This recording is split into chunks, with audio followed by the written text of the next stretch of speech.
حضرت خدیجۃ الکبریٰ سے ہیں۔ اے اللہ کے نبی کے دیوانوں، ایک اور تعجب کی بات بتاؤ، اتنی محبت فرماتے تھے، ذرا غور کرنا، جب تک حضرت خدیجہ نکاح میں رہی میرے آقا نے دوسرا نکاح نہیں فرمایا۔ معلوم کرو علماء سے، تمام نکاح حضرت خدیجۃ الکبریٰ کے بعد ہوئے ہیں۔ ذرا معلوم کرو اللہ کے نیک بندوں، اور خالی ایسے نہیں، 6 اولادیں پیدا ہوئی ہیں۔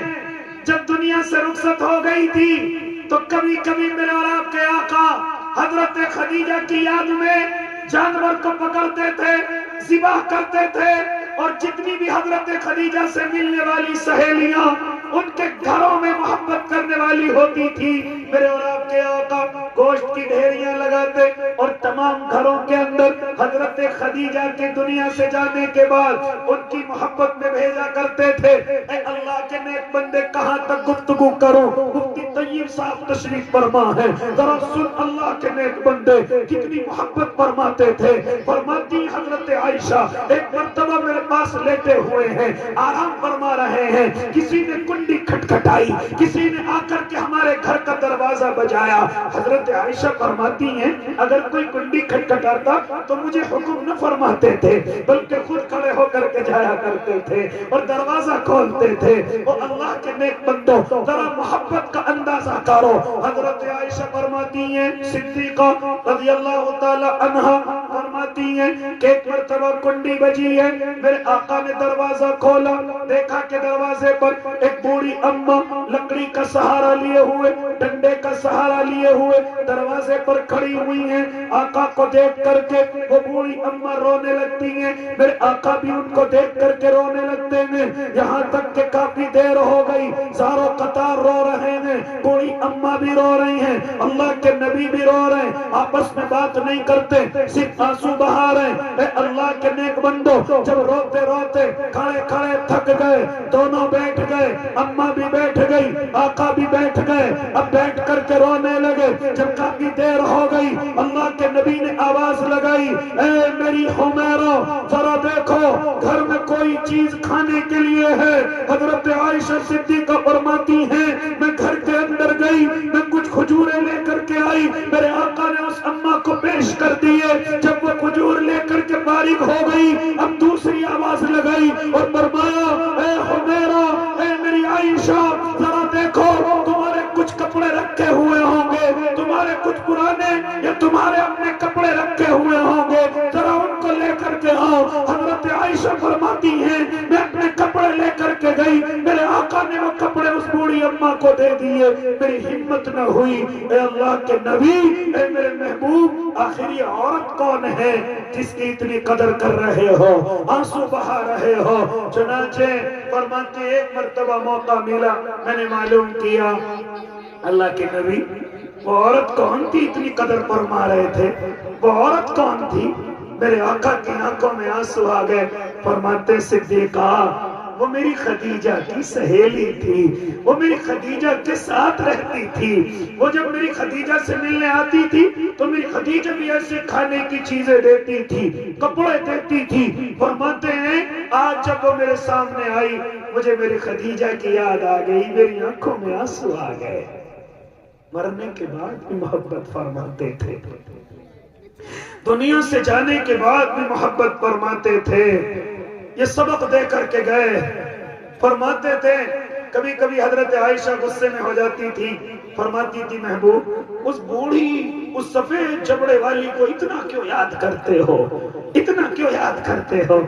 فرماتی ہے میں اتنا کہتی پھر آقا کی آنکھوں میں دیکھتی تو آقا کی آنکھیں سرخ ہو جایا کرتی تھی۔ فرماتے تھے عائشہ میری خدیجہ خدیجہ ہی تھی، ہاں رب کی قسم جب مکے والوں نے مجھے دروازوں سے بھگا دیا، اپنے دروازوں کو بند کر لیا، اس وقت میں کسی اور نے دروازہ نہیں، میری خدیجہ نے میرے لیے دروازہ کھولا تھا۔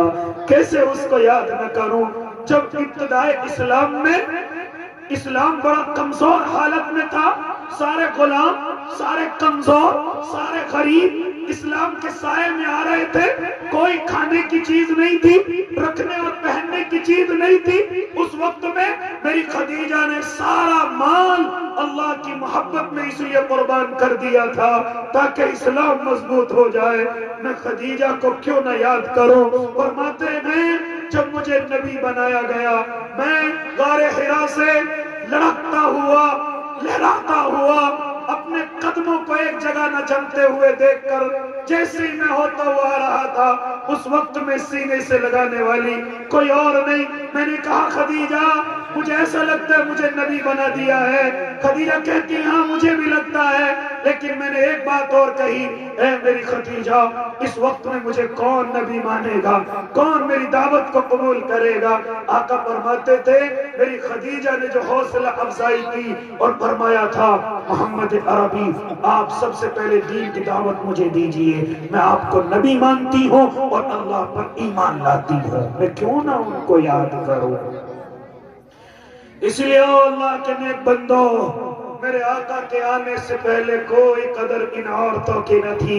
یہ پردہ، یہ عزت، یہ شوہر اور بیوی کی محبت، یہ بہن اور بھائی کی محبت، یہ بیٹی اور باپ کی محبت، یہ ماں اور بیٹوں کی محبت، یہ سب میرے نبی کا صدقہ ہے.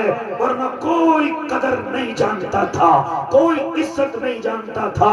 اس لیے تو فرمایا قرآن میں وَمَا أَرْسَلْنَاكَ إِلَّا رَحْمَةً لِلْعَالَمِينَ. اے نبی جی ہم نے آپ کو تمام عالموں کے لیے رحمت بنا کر کے بھیجا ہے. اللہ مجھے اور آپ کو ان باتوں پر عمل کی توفیق دے دے. آمین وآخر دعوانا. بڑے قیمتی گفتگو مفتی محمد خالد صاحب دامت برکاتہم العالیہ فرما رہے تھے. آئیے حاضرین،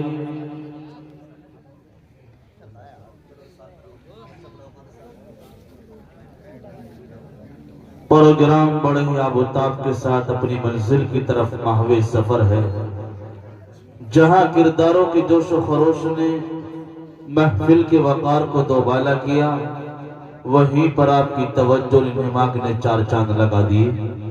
سامعین، آج کا یہ خوبصورت پروگرام پیکر اخلاق قاری محمد دلشاد صاحب کی زیر نگرانی اپنی ترقیات کی منزل طے کر رہا ہے. وہ خوبصورت منظر جو ہم دیکھنے کے لیے ترس رہے ہیں وہ ہم آپ کے سامنے رکھنا چاہتے ہیں.